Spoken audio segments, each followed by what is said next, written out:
Welcome back to the Astrocast. I'm your host, Drew. Today is Tuesday, October 14th, 2025. We are at a 40% waning crescent moon. Man, oh man, it feels like it's been an eternity since I've said that. I hope you've all been doing well. I know I have. For the most part, there's been some crazy stuff recently, as recent as today, in fact, but won't get into that quite yet. Happy to be back with you, though. Sorry for the somewhat extended break, but Swan Song was a very, very big deal for me. It was a project that I worked on for a long time, as you could probably tell, and I wanted to kind of give it room to breathe, so to speak, and make sure that everybody was able to give it a proper listen before we just move on to the next thing. And I think giving it a couple of weeks as we did and releasing it, you know, on a Friday, which is not something that we typically do, was the right call in this case. I thought about putting out an episode last Friday just to kind of have a filler episode, if you will. But then I thought, you know, let's come back strong with an actual proper episode on Tuesday like we normally do and just get right back into the swing of things. So I hope you guys are doing great. There's a lot going on in the astronomy world, obviously. We've got two comets that are in the night sky right now. And they might end up being, you know, naked eye visible, though I'm always super wary to say something's going to be naked eye visible. As you know, last year when we had Suchin and Atlas, you know, it did become naked eye visible, and I can confirm because I did indeed see it with my naked eye. But it was, you know, only visible for a few nights in my area anyway, in the Northern Hemisphere. And it wasn't something that you could just walk outside, you know, from your regular light polluted area and look up high in the night sky and say, oh, there it is. You needed a low, clear horizon. You needed, you know, relatively low light pollution, although I was able to see it from like a Bortle 5, borderline 6 area, so not a very dark area. But that was pretty bright. Now, I will say these two comets are currently magnitude, I believe, 11 and 9 last time I checked. I believe, I think it was SWAN is the brighter one. You know what? Let me check on that real quick. So yeah, SWAN is indeed the brighter of the two right now, sitting at about magnitude 9, which is still, you know, 3 magnitudes higher than what you can see with the naked eye. Though with a good pair of binoculars, you should be able to make that one out. And I believe it's low on the west-northwest horizon just after sunset currently. And I was looking in Stellarium earlier. I believe the same thing can be said for Lemmon at this point as well. And they're supposed to be getting brighter and brighter as the month goes on. And from most of the estimates that I've seen, the 20th through the 23rd might end up being kind of the brightest time. And, you know, I'm looking now and it looks like, yeah, SWAN is definitely going to be up pretty high in the night sky. So this is one that weeks ago, whenever it first started kind of getting out into the public domain, I guess you could say, I went and looked it up in Stellarium, and I noticed right away that on the night of the 18th, around 8 p.m., well, I guess you could say around all night long, technically, until it sets, which isn't going to be that late because the Milky Way sets, you know, relatively early this time of year. But it's going to be right in Scutum, which is right in the middle of the band of the core of the Milky Way, just above Sagittarius. So if you wanted to get a photo of Comet Swan, that would be an ideal time to do it, because it might end up being like rather breathtaking if we can get a shot of this comet, if it ends up being, you know, relatively bright. And that's right around the time when it should be getting relatively bright. I know the 18th is a little bit early, but if it happens to be right there in the core of the Milky Way in Scutum, and it's, bright enough to where it can easily be photographed, I think that could end up being just a ridiculously beautiful photograph. So I'll certainly be trying to capture it. I know many of you will as well, and I hope to see your shots. So please send them in as you get them. And like you say, Common Lemon as well. That one will also be available. No one really knows which of these two, if either of them will become bright enough to be, naked eye visible. Only time will tell. I get the vibe from everything that I've read that it's less likely than what occurred with Suchunan Atlas last year. But then that's just what I've read. So I could be wrong about that. Take it with a grain of salt. But definitely look it up. I will tell you, in Stellarium, which is a piece of software that's available on PC and Mac, it's not readily apparent how you load new comets into the software. Because if you just go in and search, you put in like C/20, you'll notice some comets come up, but not all of them. And especially if it's like a newly discovered comet, you'll say, well, where the heck is it? And you actually need to go in and hit some specific settings, which I can just very quickly tell you how to do. So after opening up Stellarium, either on your MacBook or Windows machine, I'm pretty sure you can actually do this on mobile if you have the Pro version, though I wouldn't know. I don't mess with Stellarium mobile too often. On the left-hand side in the lower part of the screen, when you have Stellarium open, you can see a wrench icon that says configuration window. Just click on that, and then you'll get several different options. And the last one is plugins. Click there, and then you want to scroll down until you see Solar System Editor. And make sure that load at startup is checked. I believe that's already checked by default. But go ahead and click configure. And then you want to select the middle tile there. You'll be by default on configuration file. Select the middle one, which says solar system. And then at the bottom, you'll see import orbital elements in MPC format. Go ahead and click that. And then you can select the type. In this case, obviously, I wanted to do comets. And then it'll ask you for a source. It'll give you a little drop down box. Go ahead and select MPC's list of observable comets, and then just click Get Orbital Elements. If you give it a moment, it should download all of the newest comets. And then you just need to close out of Stellarium, open it back up again. And then when you go to do a search, you should be able to see all of those newer comets and then plan accordingly.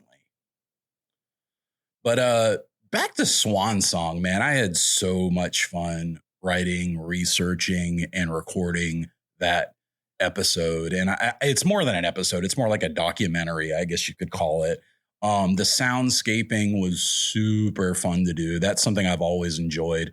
I am a huge fan of shows like Radiolab, if you've ever heard that, which is an NPR show that I heard years ago, probably when I was a teenager, honestly, back when Jad Abumrad was hosting the show. And, they've influenced me in countless ways over the years and got me to think more critically about a lot of things. And that's a style that I've always wanted to emulate, but very, very, very hard style to emulate because they make it seem so effortless when they do those musical transitions from one area to another.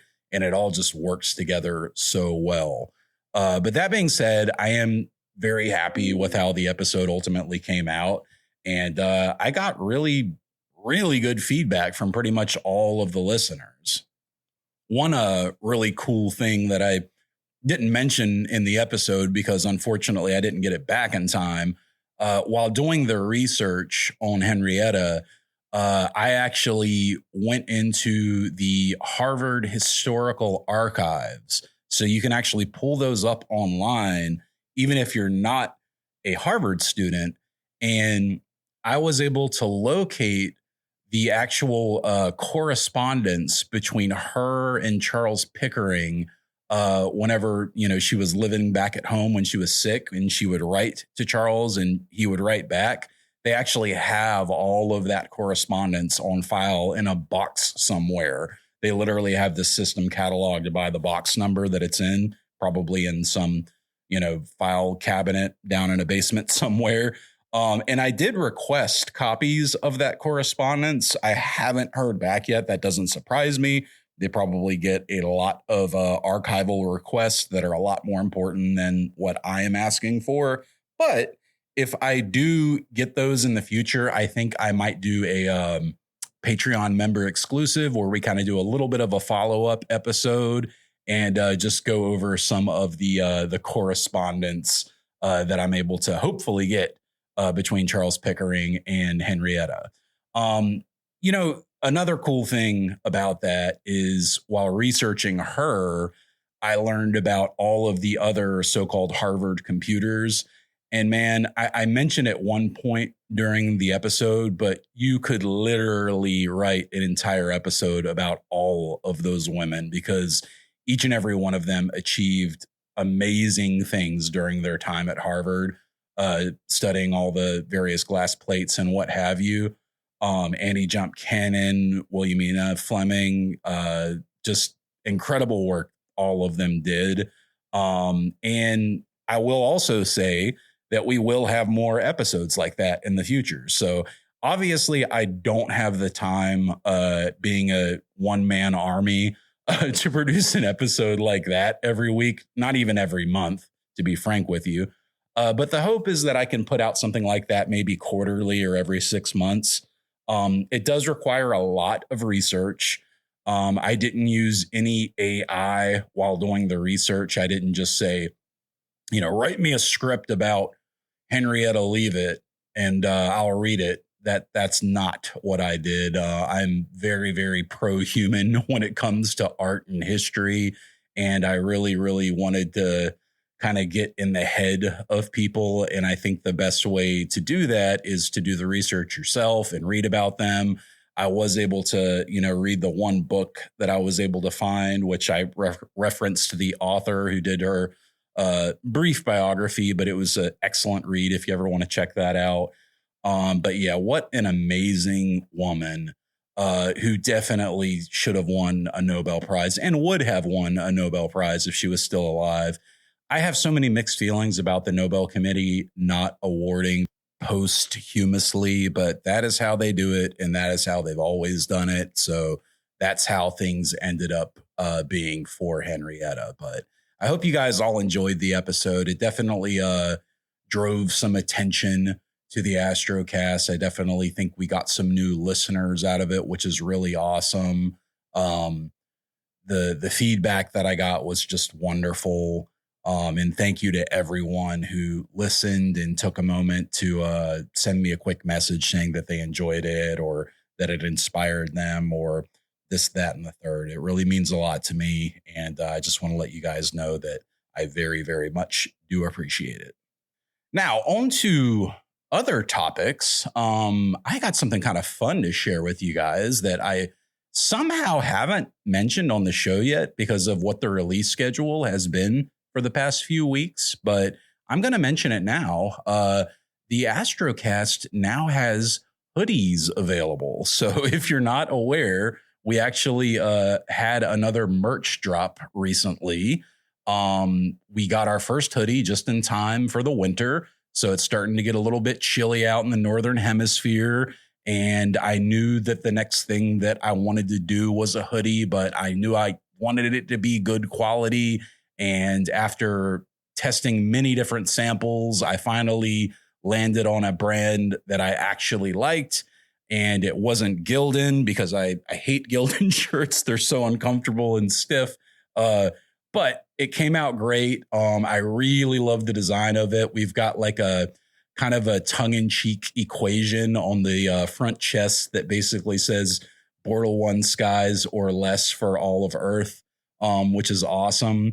And on the back of the show, we've got like the collegiate stamp that says property of the Astrocast established 2024.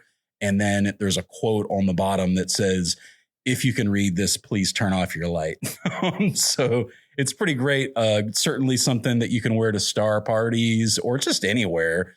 And it's a good way to kind of start the conversation about light pollution, because people often ask me, like, how do you start conversations with friends and neighbors about light pollution to kind of get them to understand why it's so important to you? And a lot of times it's just as simple as having a good icebreaker.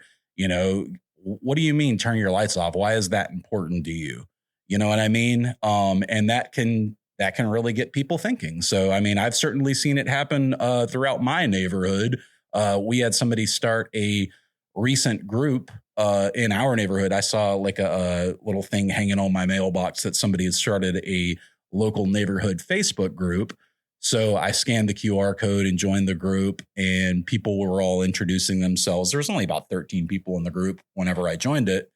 And I introduced myself and just said, I'm a local astronomer, and I was thinking about maybe having a star party one night to let the kids all come out and look at Saturn and Jupiter, the typical fun for kids star party activities.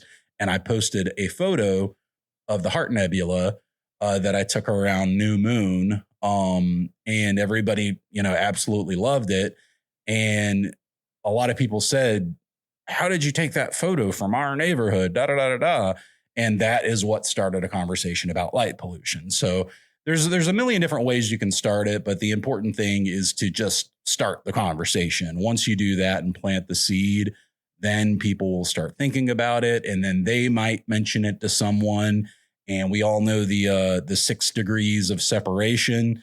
If you can influence one person and they can influence someone, we can change the whole world before you know it. So the other item that we have, which I think is super cool, are bumper stickers. So I designed a Astrocast bumper sticker. I actually got one on the back of my truck now.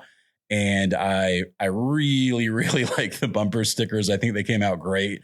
They have the Astrocast podcast logo on them, along with a QR code that takes you to the Spotify link for the show.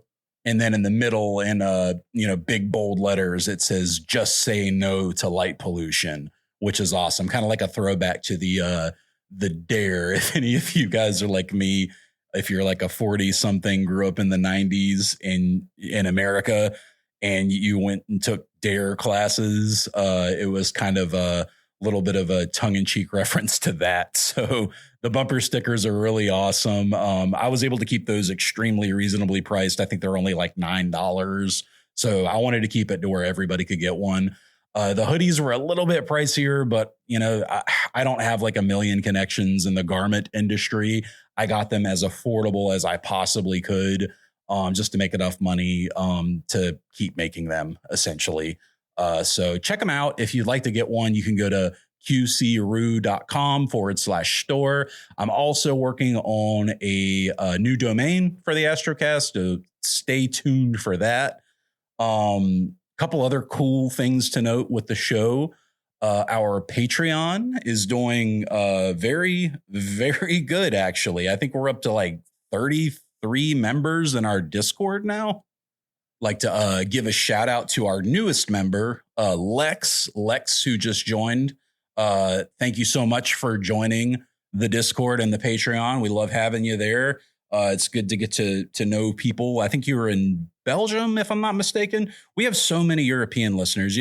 Somebody asked the other day in the Discord. It was Ben. I always get Ben and Tim confused because they've become like good buddies, and they send each other stuff back and forth in the mail. But anyway, Ben asked, he said, how far is the reach of the Astrocast now, I wonder? So I realized that I hadn't actually looked in quite some time. I know that, obviously our listening numbers have been getting better and better, every month or so. But I went and checked, and we've actually been listened to in 53 different countries, which is just crazy if you think about it. But yeah, 53 different countries the Astrocast has been listened to. So thank you so much to everybody from all around the world that has tuned in. We have a ton of listeners in Canada and in Europe. a lot down south too, like down under, that is Australia, New South Wales, New Zealand. We've got listeners just all over the place, and that is really, really cool. We actually had one listener from Luxembourg, which apparently has more corporations than people. I don't know if that's like a tax haven country or something. We got a few people in Asia as well. I saw Singapore and Japan, Hong Kong, the Middle East is there representing. Iran showed up. We've got plenty in the Caribbean area, Trinidad and Tobago. I saw Bangladesh, Lithuania, Russia, the Philippines, Greece, Austria, Italy, Thailand, Taiwan, Czechia, Malaysia, Belgium, the UAE, Finland, France, Poland, Vietnam, Brazil, Israel, Hungary, Turkey, India, Denmark, Switzerland, Sweden, Portugal, New Zealand, Norway, South Africa, Spain, Germany, Ireland, Netherlands, Australia, Canada, UK, and US. So I figured I might as well just rattle them all off, because if I was listening from one of these countries like Cyprus, and I didn't hear my country get rattled off, I would be upset. So shout out to everybody that is an international listener of the Astrocast. Very happy to have you. Also in the Discord, we recently had our Astrocast Society 2.0 launch, which is super duper cool. So I'm an extremely busy guy. Like, I work obviously a full-time job outside of the show, and it takes up a lot of time. It's not just a regular 9 to 5 kind of job, because I'm a manager. So, I often have to do things after hours. I might get early phone calls in the morning, those sorts of things. And I'm in IT. So if you work in IT, when problems happen, you have to jump on them. I'm also married. So I have to take care of my home life. I have to make sure my wife is happy. I have 3 pets. I have 2 dogs and a parrot that keep me very, very busy. Outside of my work and personal life, obviously, I have the show. And I love making this show. It means so much to me. It's like, it's my passion. It really is. And the community that we have built around the show is incredible. And I really, really, really encourage you, if you've been on the fence about joining the Patreon and becoming a member of our Discord, I would highly encourage you to try it for a month. If you decide it's not for you, by all means, but I can tell you, to date, we have never had one person cancel their Patreon membership, not one. So everybody who's become a member has stayed one. And to that note, I would like to send a huge thank you to our new admin and moderator, Tim. Tim actually offered to give me a hand with the Discord, because I think he knows that I only have time to do so much in the day. And I'm well aware that Discord can do a whole lot more than what ours was doing. And it can look a lot cooler, and it can have a lot more features and areas. And it does now. So Tim was able to build out some bots and build out different areas and add some flair. And I just want to send a huge, very heartfelt thank you to Tim for all the hard work that he has put in, with his own time, because I know that he is busy too. So thank you, Tim, for doing that. I greatly appreciate it. It certainly will not be forgotten. Obviously, we're still in the early days of the show, but it will continue to grow. And as it continues to grow, who knows where it will take us. So other things to note, we recently got a spot on Buy Me a Coffee. So if you ever want to give like a one-time donation to the show, if you feel like, being nice and not joining the Patreon, but you want to throw $2 to help the show, you can do it there. So I'll have the link for that in the show notes. And then all of our affiliate accounts, which I'm working on getting more as well, are also there. We've gotten some huge purchases through our affiliate accounts lately. Parrish, thank you so much. You made one really big purchase through High Point Scientific recently, which was awesome. And then I believe Ben did the exact same thing. So thank you guys so much for using those. I try to put them at every episode's show notes at the very top. So if you ever would like to make a purchase through a Gina Astro, High Point Scientific, Amazon, First Light Optics, please consider using those affiliate links because it does help the show a little bit with each click that you do. So yeah, man, everything seems to be going so well for the podcast. It's crazy because we're going to be coming up on two years very, very soon. I think in January we will be hitting our 2-year birthday, and what is this, episode 73 now? Before you know it, we'll be at 100 episodes, and we'll have to do something really special for that. I do have a few more interviews planned for the future. I know I've been saying that forever, but it's tricky getting interviews lined up, particularly with, I'm not going to say famous people because I don't know. I guess it depends on who you ask, right? Everybody's a celebrity depending on who you're asking. But it can be tricky scheduling things because people are busy. We live in a very busy world, and it's hard to get schedules to line up properly. And that's obviously what happens most of the time when I can't get one of these interviews lined up right away. But we will be having more of those in the near future. So definitely stay tuned for that as well.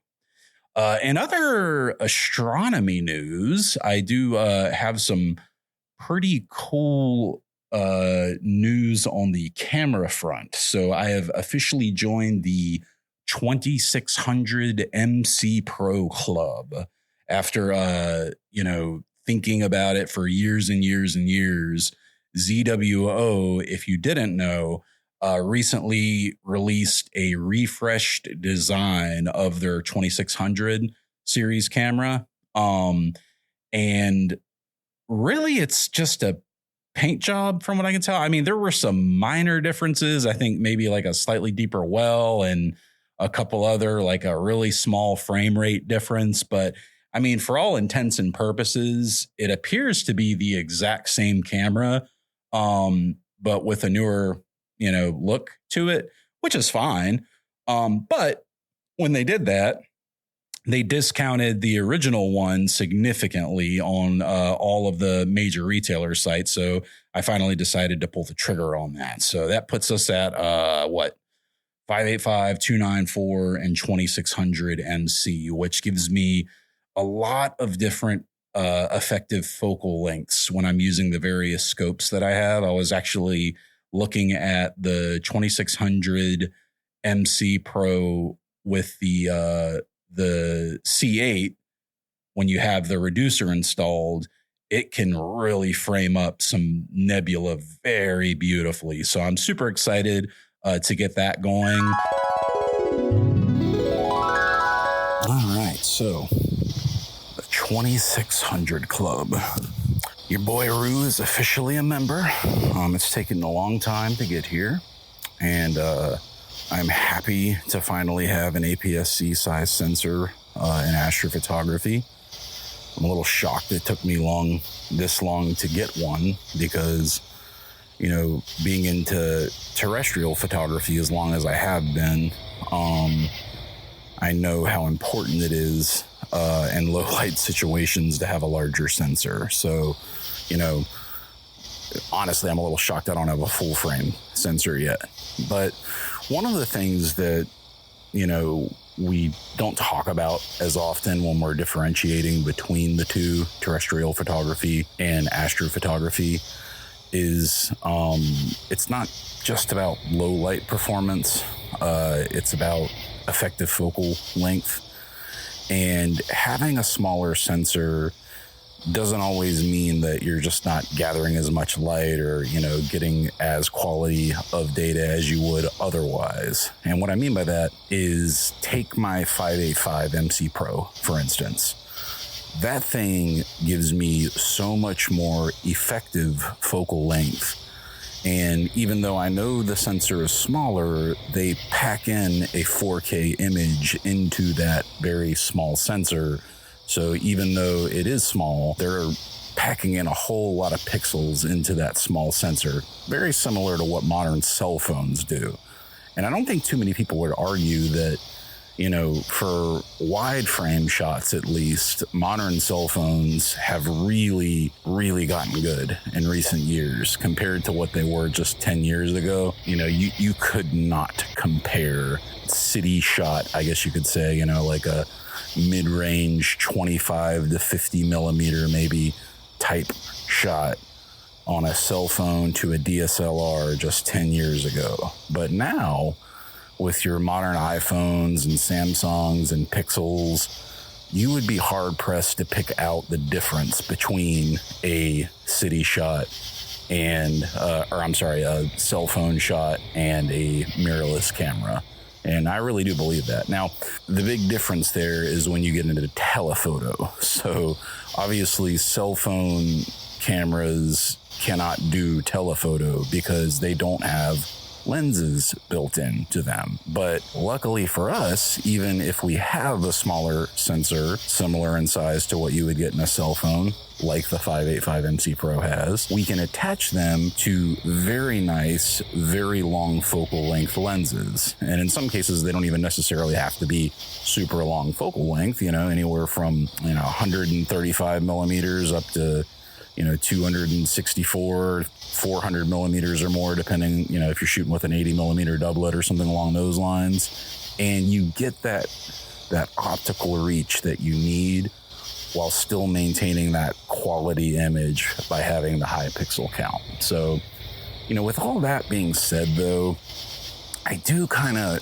struggle to see where my 294 fits in now. I get keeping the 585.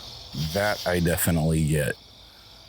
But now that I've got the 2600 MC Pro, which is, as I stated earlier, an APS-C size sensor, I do wonder why I would keep the Micro Four Thirds sensor, which is the 294. And, if you guys have any reasons other than it's good to have an extra camera, which I'm not going to argue with you on, I'd love to hear them. If you can think of like a particular reason where having that particular effective focal length could make a big difference, I would definitely like to hear about it. It's so weird how this camera came out, though. So the 2600 has been kind of the gold standard for quite some time now in astrophotography. I mean, honestly, since I've been into the hobby lifestyle, I guess you could say now, the 2600 has been kind of the gold standard for, I guess you would say, like the prosumer level hobbyist who wants to take really good quality shots. Obviously, you can go higher. You can go full frame with something like a 6200. And if you're nuts, you can go medium format. I don't see myself ever doing that unless I hit the lottery and build an observatory, like a real observatory somewhere. But yeah, I mean, the majority of people are going to be more than happy with the APS-C sensor when shooting deep field objects. It gives you a wide enough field of view where, if you're using a red cat all the way up to a, C8 or C12, you're going to be able to get that big enough field of view with enough pixel count where it should look really great and well with a wide variety of telescopes. What confuses me about this camera is that why did they come out with the new version? And I would love to know why. I think we see a lot of, we don't see a lot of information around these things from ZWO because obviously they're a Chinese company. So we tend to lose a lot of things in translation, or we just don't get the news at all. But if anyone from ZWO is listening, I would love to talk to you and just understand the thinking behind it, because on paper, pretty much the same camera. I mean, yes, you could argue it can make a couple more frames per second, and I think there's a slightly deeper well, if I remember correctly, and forgive me if I speak about this later in the episode, but really it's pretty much the same camera.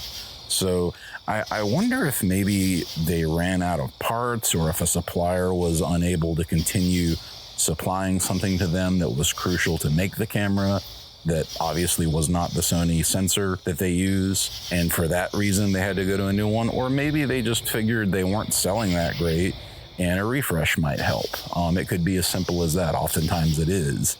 But it is weird because, you know, to knock $200 off of a pretty expensive camera, you know, $1,600 is nothing to sneeze at, is, you know, not chump change. I don't know if it was cheaper during ZWO's holiday sale last year or not. I'll have to look and see. I can't really remember, but I mean, at that price point, I was certainly willing to have a look. But I say all that to tell you, I am currently outside, if you have figured it out by now, and I have got the 2600 set up on the SQA 55, and I am taking my first few frames of the Pleiades. So I decided to go with the Pleiades because it really does frame up well on this telescope.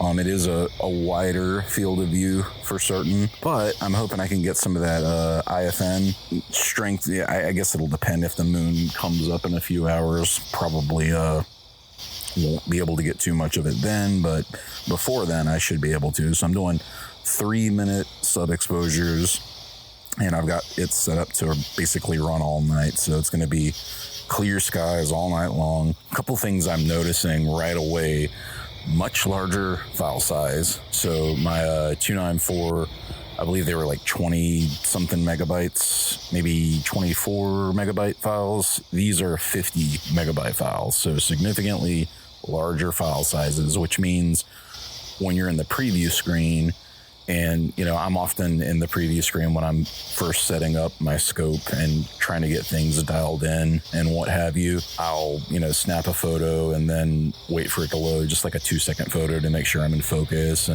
Or maybe I slew to a target and I want to make sure I've got it framed up right. Anyway, it takes a lot longer to load, and I've got my router, you know, set up very close by, and it can often hit 1 megabyte a second or more on the transfer rate, but it's just a very large file. So even with good connection speeds, you're looking at, you know, longer wait times. And obviously with much larger file sizes comes a need for more storage. So it goes without saying, but I'll probably be looking into a bigger SSD in the future. So this is something I've already been struggling with as of late, just keeping up with all the data. This is a discussion that we have a lot on the Discord. People talk about what they do with their data. Do you keep it or not? And, you know, my stance is always, I only keep really special data. So like if I go on a dark sky trip and I get really great data, then yeah, I'll hold on to that. But if I'm just like shooting in my backyard and shooting the, you know, same target for the 5th time or what have you, I'm generally going to process the image, and then once I have the finished FITS file, I'll save that. But then like the lights and darks and flats and all that, I get rid of them when I'm done, because man, they can really eat up some very serious storage space in a very, very short amount of time. Man, it is really clear out here tonight. I picked a good night to sit out here with the mic for a few minutes. I knew I wanted to call this episode the 2600 Club. It's a little bit of a tongue-in-cheek reference that a friend of the show, Mark, will get.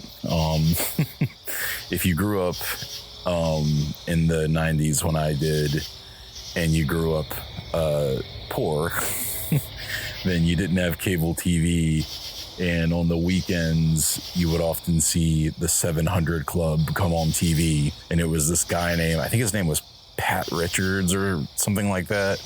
Anyway, it was this like really crazy televangelist television show. Heck, it might still be on there. I don't know, but I just thought it was funny, so I figured I would go with the 26 Club for this episode title. But yeah, the first subs come in, and it's great. I mean, it looks wonderful. Got some very good nebulosity. I am using the new filter that I've got on long-term loan from Leviathan Optical. So thank you to James at Leviathan for letting me hold on to the filter for a little bit longer. I did message him just to be clear, and I said, I know you probably want your filter back, so send me the address and I'll send it back when you're ready. And he said I could hold on to it for a bit longer if I'd like. So thank you very much for that, James. I do greatly appreciate it. Also told him I'm planning on purchasing this filter down the road because it is that good. And though it is expensive, I think I don't know. I don't know if I'll ever be a mono guy, to be honest. I really, really enjoy one-shot color. I enjoy the simplicity of it. I enjoy working with the data. I don't mind splitting up RGB channels in PixInsight and working with them whenever I do like dual narrowband or Hubble palette. So I don't know, for the foreseeable future anyway, I plan to stick with one-shot color. And as such, I don't see why I wouldn't want to have what I consider to be the best one-shot color filter that's available on the market today. Man, it's so clear out here, guys. I got Cassiopeia pretty much directly overhead right now. Just looks like a mountain range. Did you guys happen to catch when I was talking about Ceylon Bailey in Peru during Swan Song?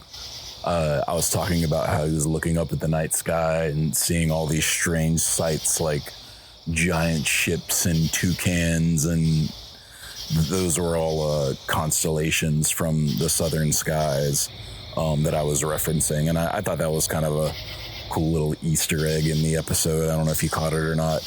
I think one of my favorite things about the episode, without a doubt, was the horse tram. Man, when I read about that, I thought that was so cool, because I was reading about Henrietta and where she grew up and what it would have been like, you know, actually taking the trip from Boston all the way out to the college 700 miles west, and how she would have gotten there and how she would have gotten to the train station and everything. And in Boston at the time, the horse tram was how you would have gotten to the train station most likely. So most likely that is what she did. What is that I'm hearing right now? There's a dog barking, and it's I don't know what the other animal is. It sounds weird. It's like I don't know if it's a bird or a chicken or what, but it's making a weird cawing kind of noise when the dog is barking. Oh man, the Hyades is starting to appear earlier and earlier. I mean, I'm out here it's about 11:40 right now, and the Hyades is well up, looking at Aldebaran, the eye of the angry bull. I always think of it as the horns of a bull. I don't know why, but I just do. I guess it's that V shape. It just reminds me of horns. But yeah, these winter constellations, man, they are coming, and they're coming fast. Are you guys ready for winter? You ready for Orion coming back around? I'm loving seeing the Pleiades. It's so beautiful, man. When you really get a great shot of the Pleiades, it's something special. And it's one of those clusters that, forgive the term, but it just looks like diamonds thrown on velvet to me. It's so beautiful, and just makes you wonder, you know? Certainly makes me wonder. Me and my sister were talking about earlier today, speaking of space, there's going to be a movie in the very future for Project Hail Mary. I believe it's coming out in March of next year, so about 5 months. And I'm pretty sure I've recommended Project Hail Mary on the show before as a recommendation, and specifically the audiobook, because the voices of the characters, you really need to hear them. And I won't give you any spoilers because it's a big part of the story, the voices. But yeah, Project Hail Mary, it's a phenomenal book. It's definitely in my top 10 all-time favorite novels, without a doubt. If you have not read it yet, I would highly recommend it. It's by Andy Weir, the same author who wrote The Martian. Coincidentally, I'm not the biggest fan of The Martian. It did not do it for me in the same way that Project Hail Mary did. And I think a lot of people would tell you the same thing. I don't know, maybe Matt Damon trudging around with duct tape ruined it for me, but Project Hail Mary looks like it's going to be awesome. They got Ryan Gosling, I believe, playing the main character, and it's looking really, really good. So hopefully they pull it off and they adapt the book very well. It's a great story that I think can be fit to a movie very well, all things considered. So fingers crossed that they pull this off. Definitely go check it out. And like I said, you got 5 months before it comes out, so definitely got plenty of time to read it. Check it out on Audible if you got an Audible account. Speaking of Audible, let me give you a little quick tangent real quick, just because this happened earlier today. You know what? What am I talking about? I talked about this in the show earlier. I was about to tell the story about the book, but I realized I told it at the end of this episode, which you will hear in a few minutes. So I'm just going to shut up about that. I told my wife earlier, though, and it just really blew my mind. And you know what I'm going to do? I'm going to record that section of the book. I'm going to bleep out the particular word that causes the bad thing to happen.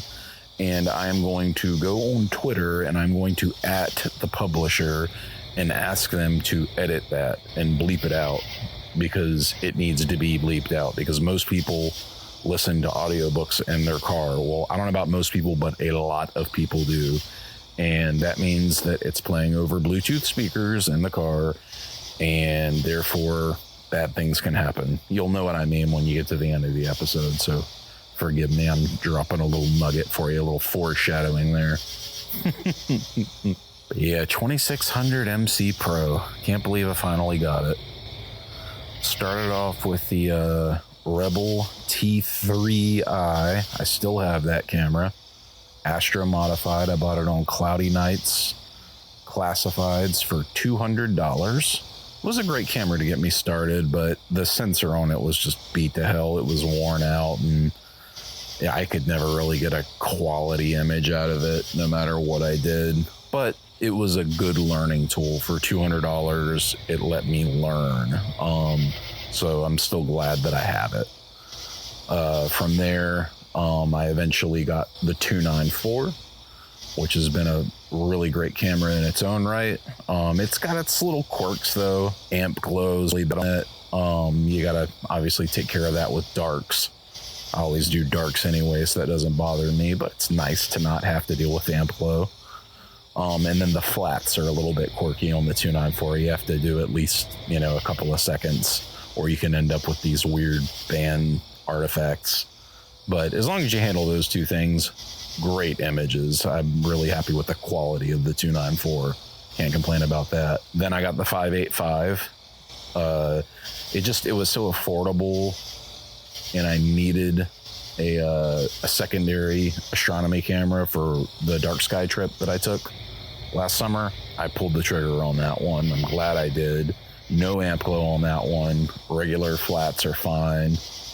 And now it comes full circle, and I've got the 2600 MC Pro. So quite happy to finally have it. It's funny though. I didn't realize. So one thing that's a little bit quirky about the 2600 is it has a plate bolted onto it with screws. And I don't know if it's like a built-in tilt adjustment plate, perhaps. I haven't really researched it yet, but I know that you can use it to screw accessories directly onto it, so you don't have to worry about connecting them via threads. So like if you have an off-axis guider, you can screw it directly on to the camera. I remember reading that when I was looking at that Celestron OAG. And anyway, I didn't realize I set this camera up the other night. I had clear skies for a few minutes, and I wanted to see if I could get it focused. And I basically just swapped cameras out, and I couldn't get focus. And mind you, I've got a PETS design, so to not be able to get focus, I got to really be out of whack with my backspacing. And it turns out I was, because with that pre-installed plate, if you will, on the 2600, it actually adds 17.5 millimeters of backspacing compared to, I want to say it's like 9 millimeters on the 294. So, a significant amount of difference. And I think if you take it off, it goes down to like 7 or 9, something along those lines. But yeah, basically I had to remove a 21 millimeter threaded extender tube thingy. So after I took that out and then screwed it back on, so it goes from the telescope into the filter drawer, and then I've got a 16.5 millimeter extender, and then right to the 2600, and now it's able to focus perfectly. Took a little bit, but I did get it there, and it's focused beautifully now. So hopefully it'll just run nice and smooth all night long and give me nice, beautiful stars. That's what I'm hoping for.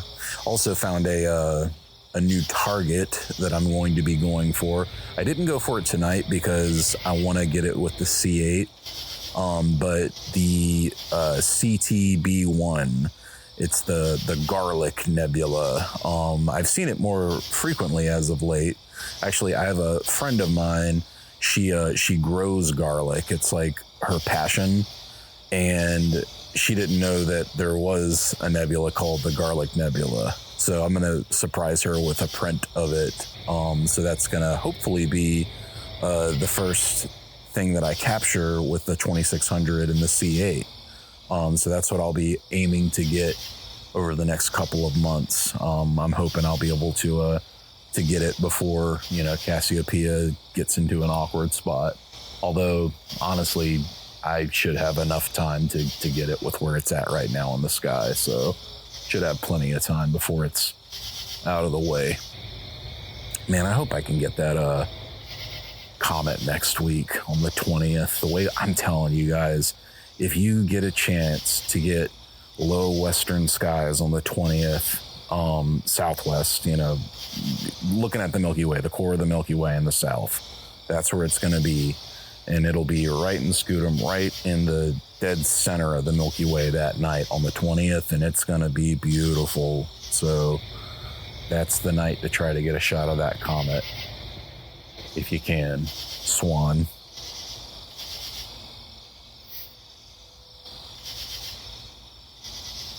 Crickets are loud tonight. And the cicadas. I don't know if you guys can hear that or not. Sometimes I try to pick up some of the background noise, and sometimes Adobe just cuts it all out. I kind of like having the cicadas in the background, though. When I'm out here, it kind of lets you know we're in the Dark Towers Observatory. My neighbor actually moved out of his house. The neighbor that has the crazy lights. I will say he's been extremely generous about leaving his lights off for the last 3 to 6 months. I mean, I haven't been asked once. He's just pretty much always had it. If it's a clear night, he's had them off. So big shout out and thank you to you guys for being awesome neighbors while you were here. All I can do is cross my fingers that the next people that come here are good people. I do think, tell me if this is shady, after they're gone, but before the new people move in, I'm going to go over there and I am going to adjust that floodlight that they have in their backyard, and I'm going to point it more down because that thing shines directly into my backyard, like to the point where why bother setting up your telescope? And if I happen to get neighbors that are not cool and they will not, ever turn their lights off for whatever reason, I don't want to, have my nights ruined every single night because of it. I was also thinking, put a Bluetooth bulb. This might be too much. Put a Bluetooth bulb in the front porch and just have it on my phone. So when it's midnight, I can just turn it off. Did you turn the light off, honey? No, are you sure it wasn't you? How awesome would that be? Oh, man. I think I might do it. And Orion's going to be coming up shortly here. I didn't realize how close it was already. Man, is he coming up at midnight already? Sure looks like it. Yeah, because the Hyades is like 20 degrees up already. Bet you if I stood up and walked around, I could see Beetlejuice. As a matter of fact, is that the belt? No way, that's not the belt, is it? Let me go look, hang on. I'm gonna stand up. I'm all comfy in my chair. Let's see. Is that the belt?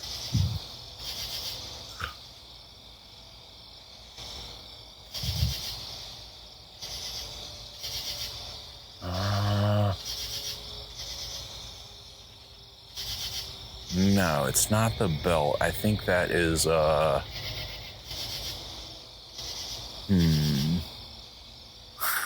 me open up Sky Safari. It's been a year since I've seen Orion, so...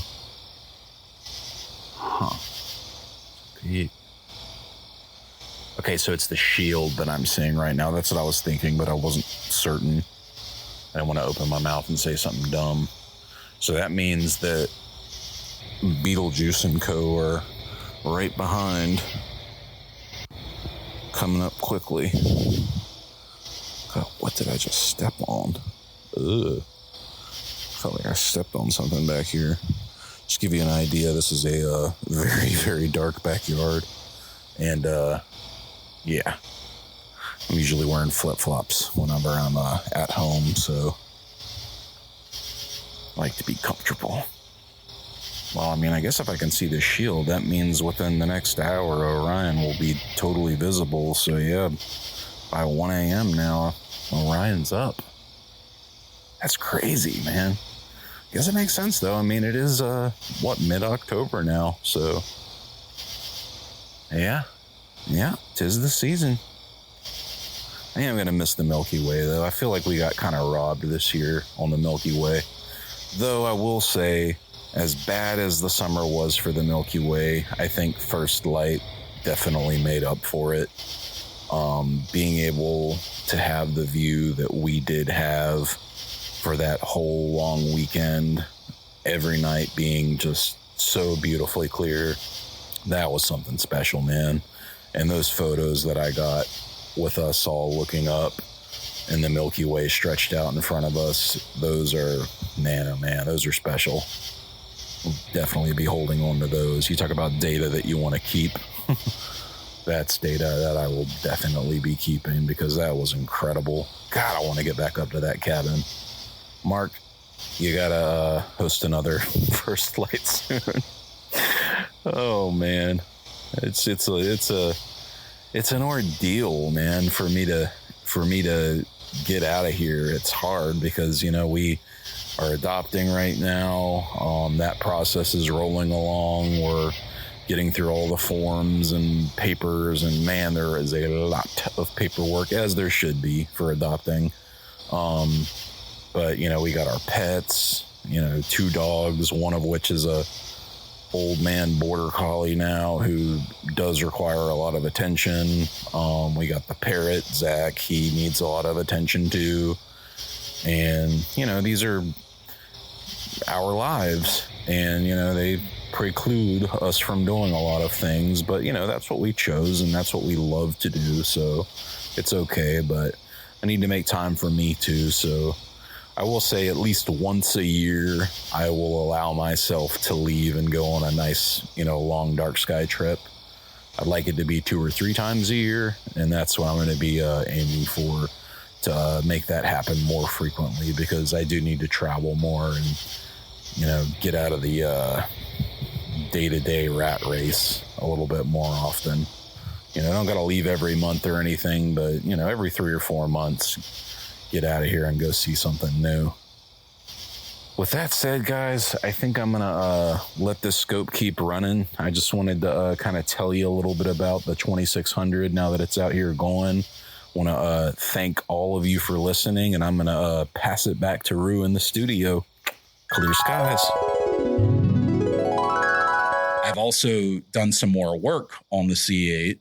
The 120, man, it can be really tricky to get that to work properly with the C8 just because it doesn't have that wide of a field of view. So I'm probably going to get a bigger sensor. I still haven't decided if I want to go with the basically the $500 guide camera or the $300 guide camera. I'm leaning towards the $300 one because I've seen some people say they can get the 120 to work. So I'm thinking if I can get like a sensor that is at least a little bit bigger than the 120, I can probably make it work.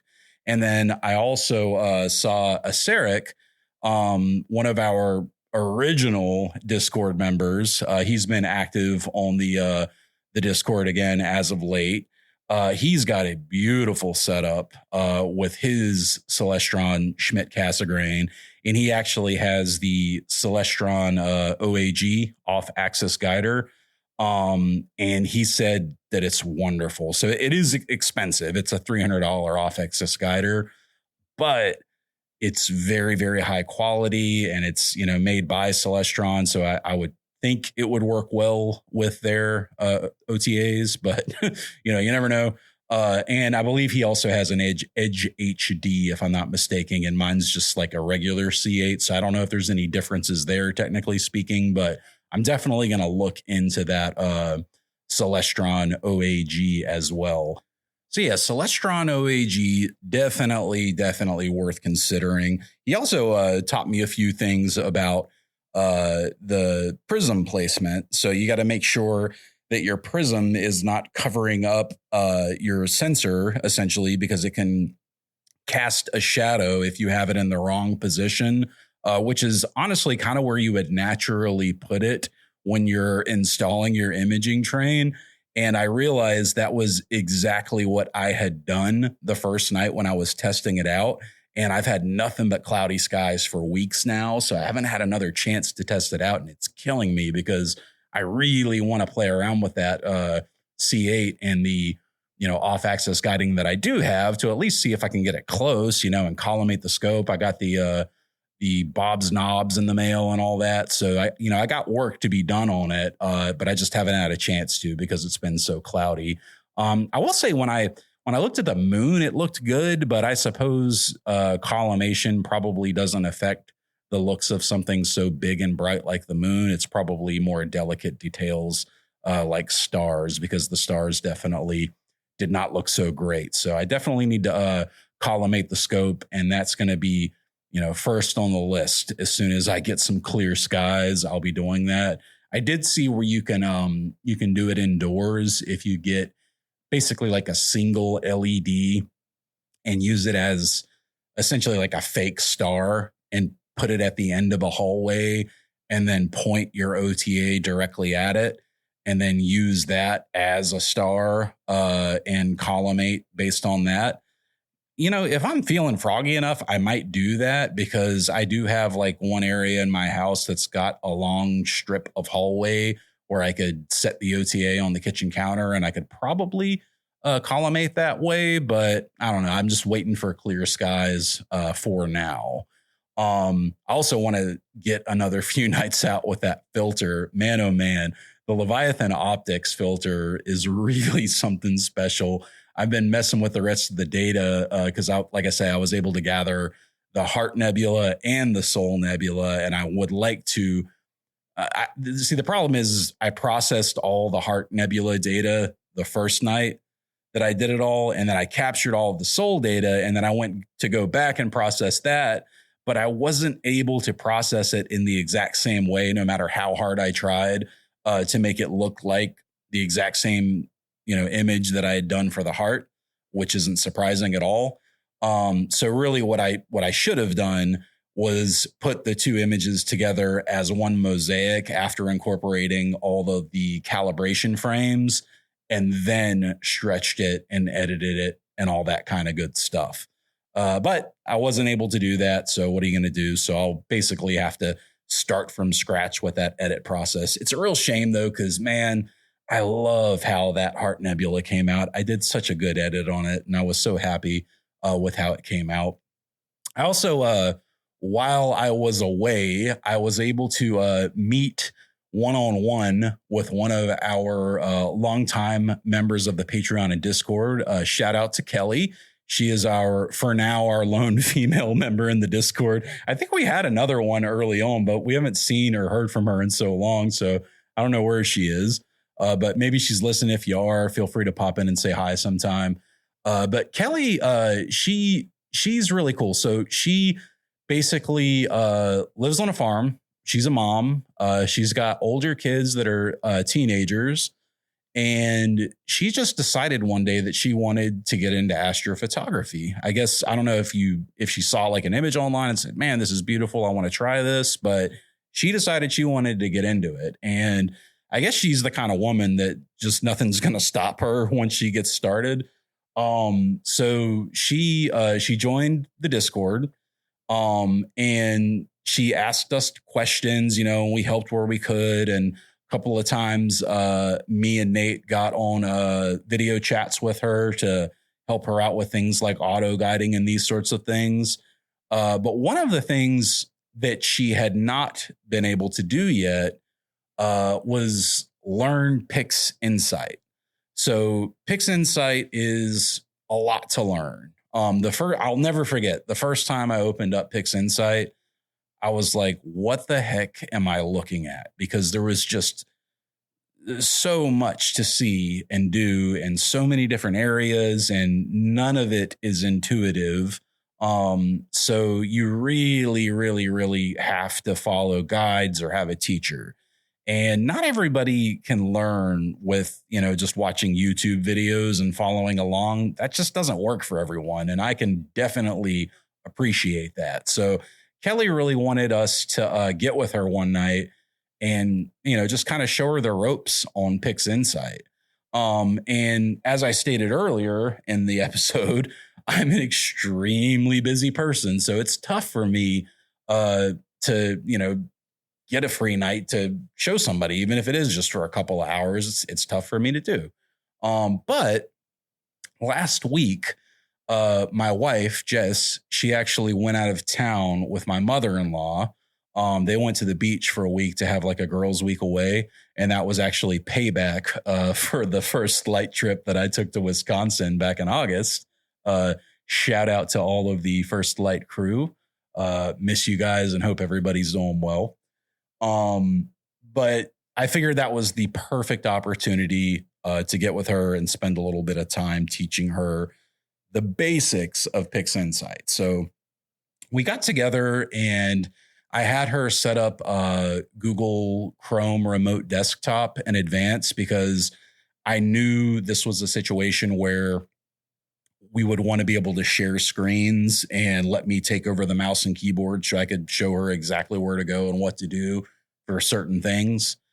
And to my delight, when I got into her computer, she had already purchased all of the RC Astro tools. So like, here's somebody who literally hasn't processed an image yet in Pix Insight that I know of anyway.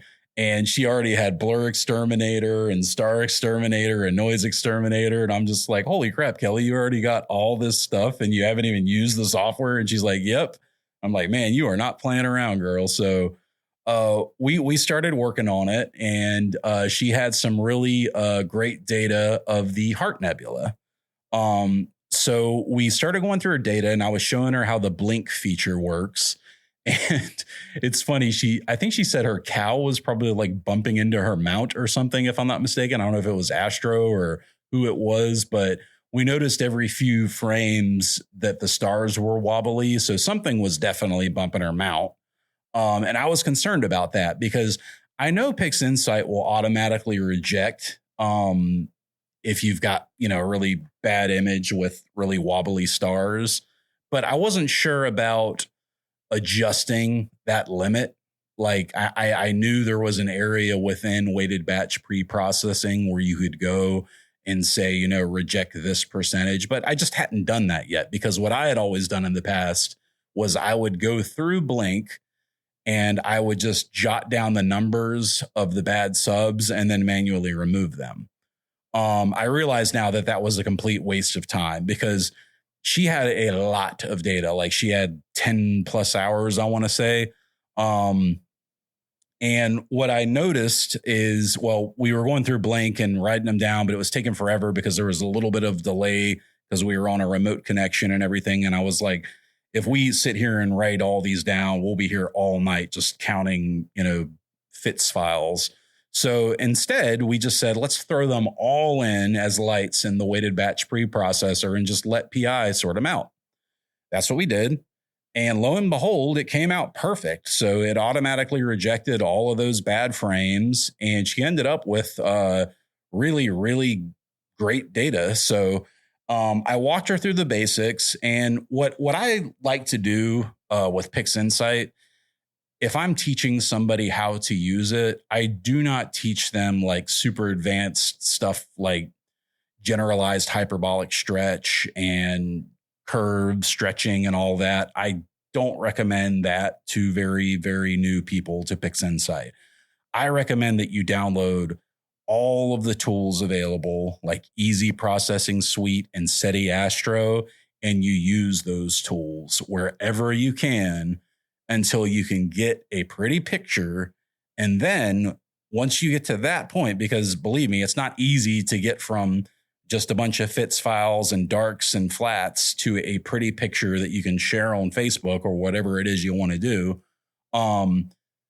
So once you can get to that point, then you can start adding on little things here and there. Like then you can start doing, star removal and, blur exterminator and shrinking the stars and Graxpert and, all these little different things that you can do and manually stretching the image using GHS and these types of things. So that was my plan. And I'm glad that I stuck to that plan because it legitimately took us, I think it was like 2 to 2.5 hours to go through it and get it all done for one image.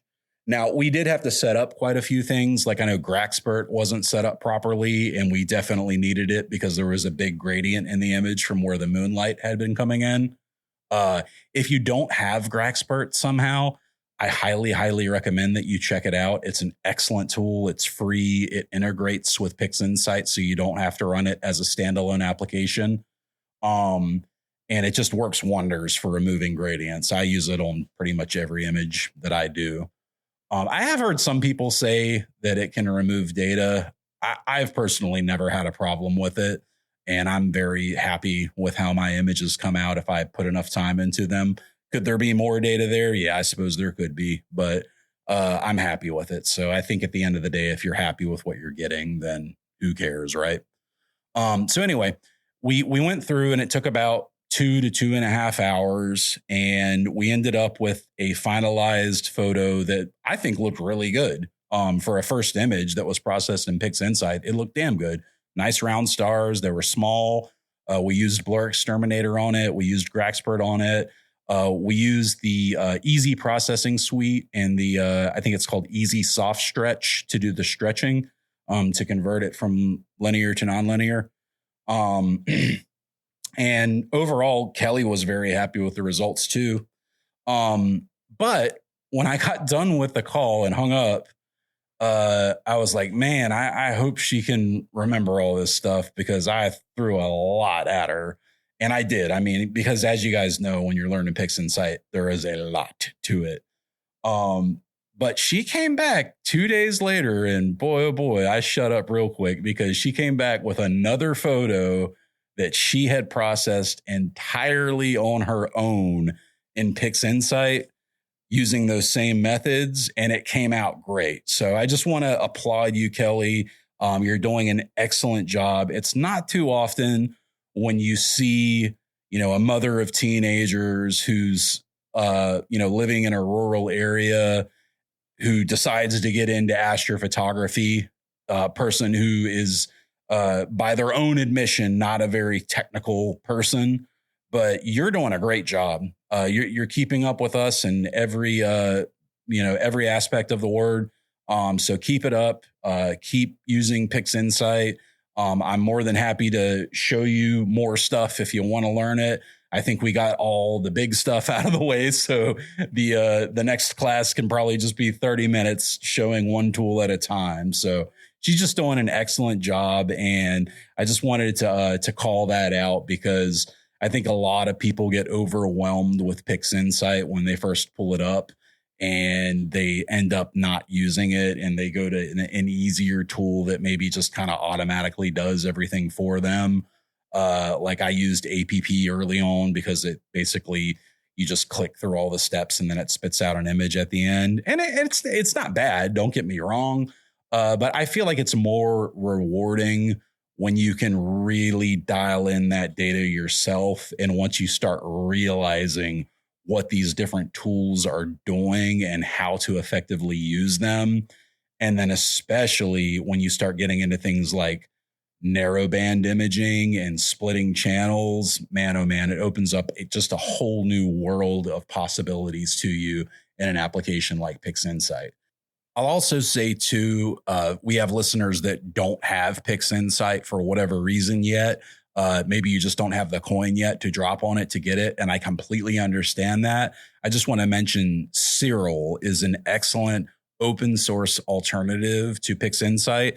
It's maybe not quite as robust as PixInsight is, but it is free and it does work very well. And you can get very similar results as you would to PixInsight with Cirrel. So if you're looking to kind of take your processing to the next level, check out PixInsight or Cirrel. I bet most of you that are listening to this are probably PixInsight users already. But if you aren't, for whatever reason, those are two very good options to get you started in the world of astrophotography. I will say, though, with all of the money that we spend on this gear, $300 just isn't that much in the grand scheme of things for software that is good enough for NASA to use to process images from James Webb. So again, NASA uses it for James Webb and Hubble. So if you spent $5,000 building your rig, spend $300 and get PixInsight. It's worth the money. I know it's a lot of money to drop at once, and I know we're not accustomed to spending, $300 on applications, but it does do a lot of stuff. And there is a lot of development that goes into products like these.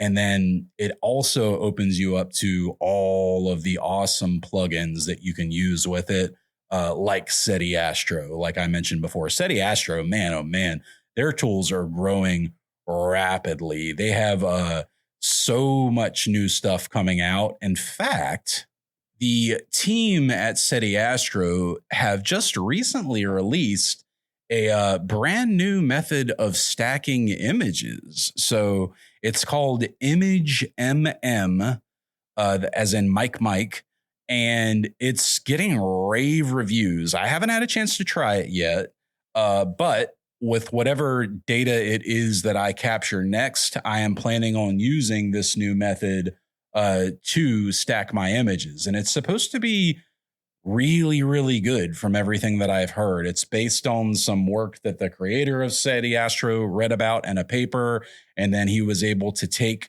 the equations that he read about in said paper and apply them into formulas within SETI Astro's plugins and PixInsight, and voila, he had a new stacking algorithm. So I can't wait to try it out. Very, very excited about it. I actually emailed the guy who runs SETI Astro and asked him if we could talk about it on the show. I haven't heard back from him yet. I'm really hoping I do, though, because this is definitely something worth having a conversation about.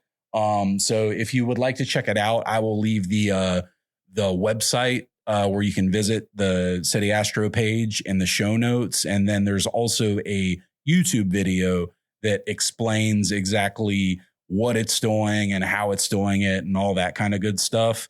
I will leave that linked in the show notes as well. So yeah, Image MM by SETI Astro looks like it's going to be a very, very cool feature that we'll all be able to use for years to come, hopefully.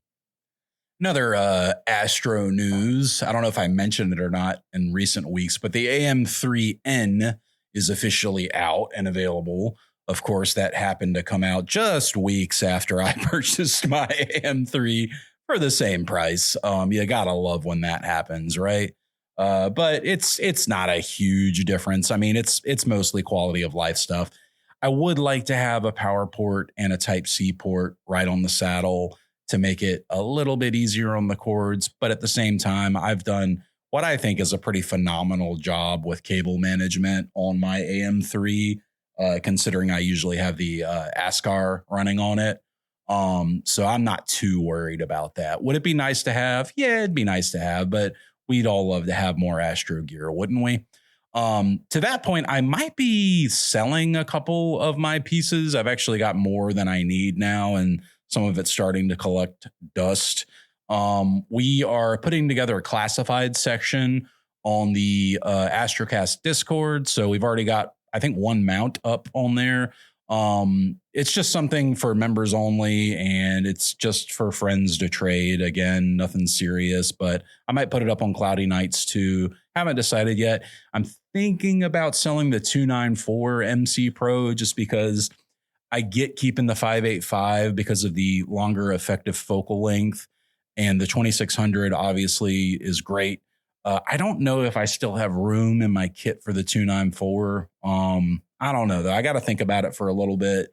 I think I counted it all up though, and it's like 5 cameras and 5 mounts now, if you count everything like the Move Shoot Move and the Skywatcher Pro from iOptron and all that, or Sky Guider Pro. So it is a lot of gear, and the last thing I would want is for any gear to go to waste or collect dust. So definitely something to consider. I think in the springtime, I'm planning a trip out to Texas. So I am going to make a trip out to the remote observatory in Texas. That's Starfront Observatories, of course. And Parrish, a good friend of the show, he was at First Light. You actually heard from him on the show because we spoke to him during First Light. He actually bought a whole new rig and had it shipped directly to that observatory. And he wants to join me when I make that trip out, because I actually want to drive down there and see it and maybe interview the guy who runs the place. I've reached out to him in the past, but I haven't heard back.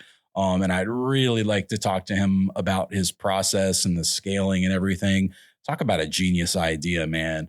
That is, if you wanted to do astronomy for a living, that is definitely one way to do it. But I know they got to be working their butts off there, because I think they get 3 or 4 telescopes every day or something along those lines. But anyway, I want to go check it out with my own eyes and see it in person. And I'd hate to ship my rig and end up having something happen to it. Just don't want to do that. But at the same time, I've decided, I've got enough gear now. Why not have one rig set up under Bortle 1 skies year round? More than likely, it's going to end up being the ASCAR that goes out there. I haven't decided which mount yet. Initially, I said probably the AM3, but, I'll probably need the AM3 for the C8 because it's going to be a lot more accurate for guiding. And I don't know if the CEM26 can handle that. So I don't know. Maybe I'll bring the GTI down there, and we'll have to see. Maybe I'll bring the CEM26. I don't know. Maybe I'll bring 3 different mounts and ask the guy who runs the place what he thinks would be the best option. Also, I realized the other day, I've been looking for these mini computers on Amazon to run the observatory. And I realized that I have a Nook PC that's running my Home Assistant right now, which is like a smart home operating system, essentially, that would be perfect for running a remote observatory like Nina or imaging software, what have you. And I just need to install Nina on it. And really, I can run Home Assistant on a Raspberry Pi. You don't need that much power to run it. So I'll probably do that pretty soon, swap it out, and maybe I'll just run that on my local pier here for a little while so I can kind of get used to using Nina again and go through the winter using Nina on my remote pier here. And that way, whenever we do make the trip out to Starfront, I'll be ready to go and already know exactly what I'm doing. So very much looking forward to that. Hoping, like I say, I'm hoping to get to do that trip in the spring if everything works out properly. I'm hoping it'll be a nice boring time to get a wide field rig out there. I don't know though, man. You get probably some really incredible views with a wide field rig if you get into Leo and all those galaxies and just, if it's Bortle 1 skies and no rain, could you imagine getting into an area like Markarian's Chain and imaging for like 20 nights and just every night after night after night after night at like a 300 millimeter focal length, how incredible that could end up looking. So I don't know. We'll have to see what happens, but I'm definitely excited about the possibilities. So stay tuned for that. For recommendations this week, I've only got one thing that I could possibly recommend to you, and I can't remember. Forgive me, I can't remember if I talked about this on the show a few weeks back ago or not. If I did, I'm sorry. Ignore me. I have a terrible memory, especially short term. Blame high school for that. But there's a game that I've been playing pretty much every night, and that's not like me at all. I usually get bored with games pretty quick and set them down and yada, yada, yada. But this one, man, I can't put it down. It's like it's got me like Breath of the Wild had me, or Tears of the Kingdom had me, or Clair Obscur had, heck, more than Clair Obscur. It's got me. It's sucked me in. And the game is Hollow Knight Silk Song. So such a good game. It's a Metroidvania is the type of game, which is a cross up between Metroid and Castlevania. It is a very, very difficult game. And it's actually a sequel to a game that came out back in 2017 called Hollow Knight. And Hollow Knight was by an indie developer named Team Cherry. I played it back in 2017 when it came out and absolutely loved it, beat it, loved it. And there was a character in that game named Hornet who showed up and was a total bad self. Sorry, I'm trying to watch my language. And anyway, she was amazing and everybody wanted more of her. And the developers announced that they were going to do special Hornet DLC called Silk Song. And everybody was all very excited. And like a year goes by and no one's heard anything. And then anyway, the developers came out and said, you know what? This is too much to make DLC. We're just going to make Silk Song its own game. So everyone was very, very excited. And then they showed a trailer of it at, I think it was like E3 2020 or whatever the video game conference is in 2020. They showed a trailer of it in 2020. It didn't come out in 21. It didn't come out in 22. And by 2023, it was almost like vaporware. It was almost a joke. It had become a meme at that point. Everybody was like, is Silk Song ever going to come out? Many people assumed it wouldn't. And long story short, the developers at Team Cherry announced in, I want to say it was August, that it would be coming out in just a few weeks. And sure enough, it came out and everybody was kind of shocked. They're like, wow, it's finally coming out after all this time. Silk Song's finally coming out. And it was certainly worth the wait. So it's a very difficult game. So it punishes you. You can't just go in and, mash buttons to get through it. It's one of these games where you have to learn the exact motions of bosses and, you have to get upgrades in different areas before you can access certain places. And another thing about it is it's huge. Like it is a massive game. So just to give you an idea, I was playing it every night for several weeks and I got to what I thought was the last boss. Seemed like it could have been the last boss.